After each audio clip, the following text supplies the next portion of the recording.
Police are searching for James Collins, believed to be... Phase 4 is a 1974 science fiction horror film directed by graphic designer and filmmaker Saul Bass. Sick. This movie was inspired by an short story by H.G. Wells Called it. called Empire of Ants. I was like, man, this feels a lot like a sci-fi like short story. Yeah, so It tracks. In terms of like this kind of sci-fi, that's very much a combination of like speculative to a little bit on the cosmic horror side of things.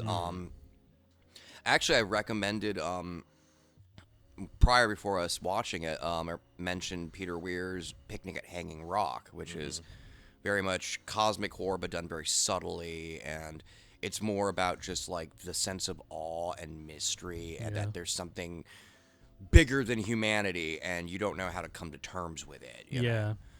Just like a super interesting concept. Yeah, kind of like Lovecraftian. Exactly, and the Phase 4 definitely has those kinds of elements going on, you know. It's great. Good sci-fi. Yeah. I honestly really like this movie. And if you like Star Trek, this movie kind of it's kind of like a similar vibe. Of this kind of like really thoughtful kind of like, what's this interesting concept? Okay, now let's base it in the world and see how people would probably react to it. I just like this kind of story a lot.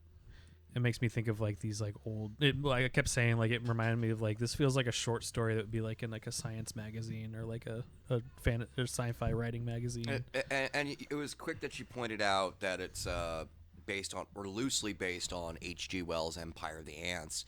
That was made into a movie in the 70s, and it's the stark opposite of Phase 4. And it's like the cheesy, like, balls to the wall version. And Joan Collins is in it, so it's arch camp. This definitely could have been, like you said, it could have been like a crazy B movie, but it's an ant movie. Right, you know.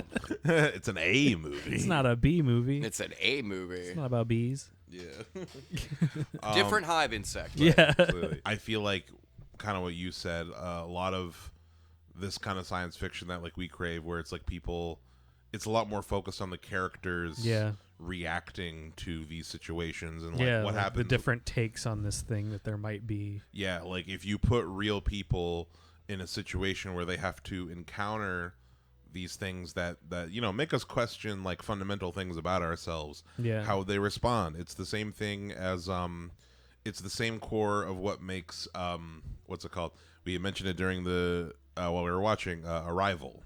You know, like same kind of thing that makes that sci-fi great as far as like what would real people do. Arrival's a good example of this kind of similar, like, you know, here are smart people encountering this new thing.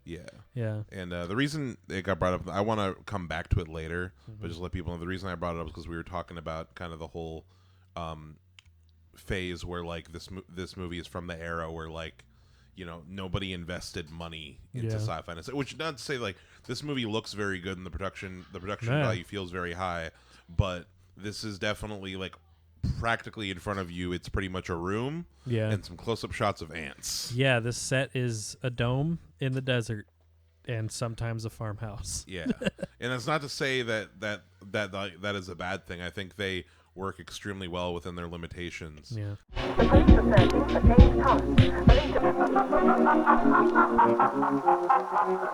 to be...